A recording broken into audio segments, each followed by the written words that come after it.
Olá, nesse vídeo nós vamos conceituar o que vem a ser os números irracionais. Tá? Adianto que, como a palavra, o próprio nome sugere, irracional, tá? Se a gente separar aqui, né, da palavra, esse ir e o racionais, a gente tem algo que significa não racionais. Tá? Esse ir remete a não, que é um i, algo que não é. Então, ao contrário de racionais. Então, o número irracional vai ser um número que não é racional. Bom, nessa questão a gente tem aqui 6 números e queremos identificar quais deles são, então, irracionais. Vamos voltar daqui a pouco nessa questão. Antes, vamos, então, rever a nossa conceituação de número racional para depois obter o que vem a ser a definição de um número irracional como oposto do racional, aquele que não é racional. Bem, o que a gente já sabe é, primeiro, que todo número racional pode ser escrito como uma fração a sobre b, onde b, o denominador, o número de baixo, é sempre diferente de zero. Segundo, toda fração dessa forma, a sobre b, em geral, equivale à divisão de a por b, ou seja, uma fração equivale à divisão do número de cima pelo de baixo, do numerador pelo denominador. Isto é, a sobre b é igual a dividido por b.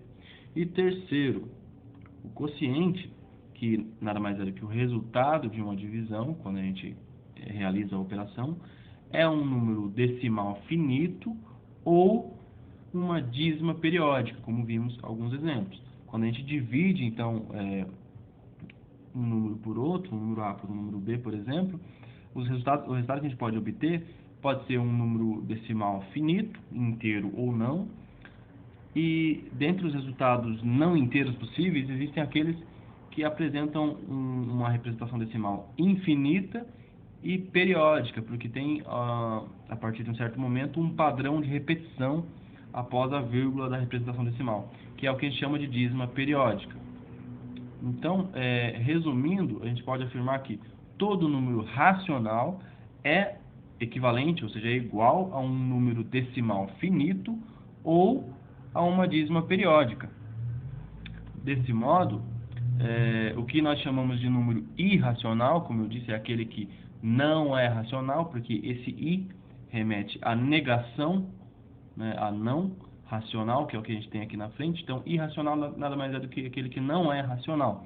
Então, o que vem a ser um número que não é racional? Bom, é aquele, né, um número irracional, que não é racional, é aquele que não é um número decimal finito e nem uma dízima periódica. Porque, como vimos, todo racional é uma dessas duas opções, ou é número decimal finito, ou é dízima periódica. Isso os racionais. Então, irracional, que é o contrário do racional, a negação de um racional, é aquele que não é racional, não é nenhuma coisa nem outra, não é nem uma dízima, um número decimal finito e nem uma dízima periódica.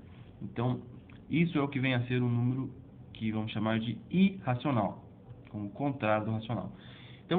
Então, como será a representação decimal de um número irracional? Já que ele não é nem um número decimal finito e nem uma dízima periódica, a sua representação decimal ela é infinita, não tem fim, só que é não periódica, também não tem um padrão de repetição.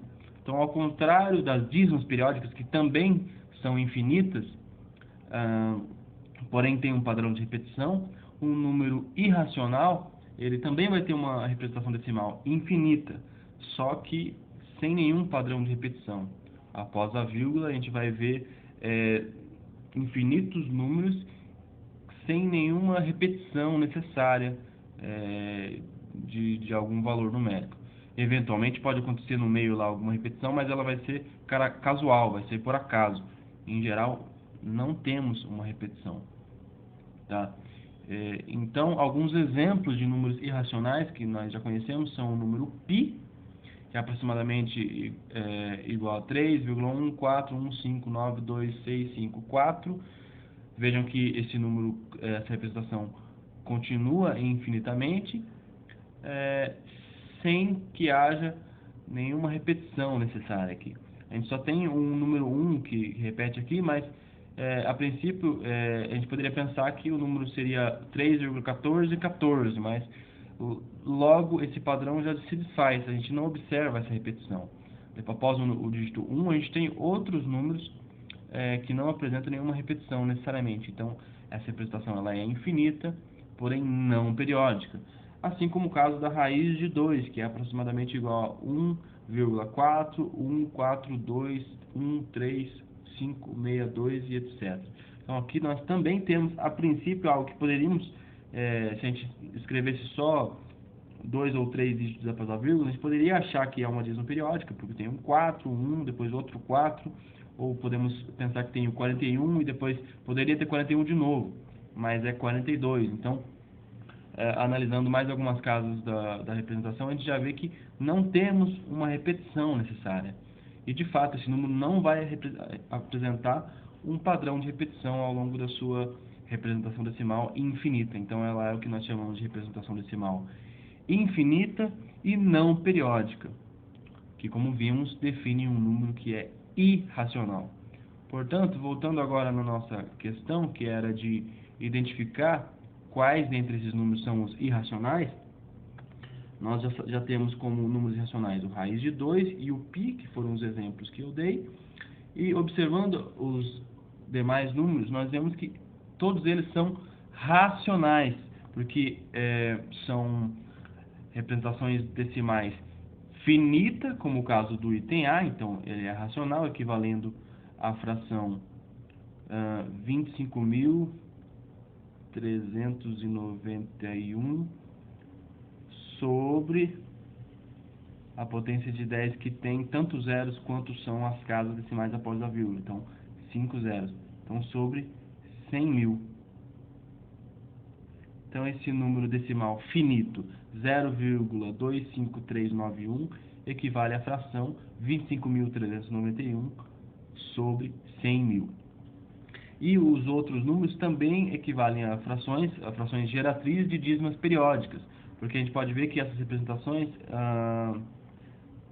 também são infinitas, tá? Porém, duas delas são periódicas e uma não será. Então, vamos lá. O item D, ela é uma representação infinita, mas temos um padrão de repetição do número 87 após a vírgula. Então, esse é um número decimal também. Ela vai ter uma fração geratriz, uma fração que gera, pelo seu quociente, esse número decimal infinito, só que periódico. Assim como o item F. A gente tem aqui o número 1,6. Depois desse 6, a gente começa a repetição do número 312. 312, 312, 312. Geralmente a gente representa pelo menos 2 ou 3 repetições, para depois as reticências, ou equivalentemente a gente poderia usar 1,6, 312, toda a parte da repetição, o que a gente chama de período, abaixo de uma barra. Isso é o que a gente chama de período da dízima periódica, o número que se repete após a vírgula na sua representação decimal. Então, temos também, nesse caso, uma representação decimal infinita periódica, tá? Então, também é um número racional. E no item B, por fim, nós temos também uma representação infinita, porque a gente observa aqui a presença das reticências que expressam que essa representação não tem um fim. Porém, a gente não observa, dentre os números apresentados após a vírgula, explicitados aqui, não observamos nenhum padrão de repetição. A gente tem 0,25391. Então, não temos um padrão de repetição, de modo que esse número é um número decimal infinito e não periódico, portanto, é também um número irracional. Então, a nossa resposta aqui para quais desses números são irracionais são os itens B, C e E. O 0,25391, etc., número decimal de representação infinita e não periódica, logo irracional, e os demais são o raiz de 2 e o π, como havia dado de exemplo.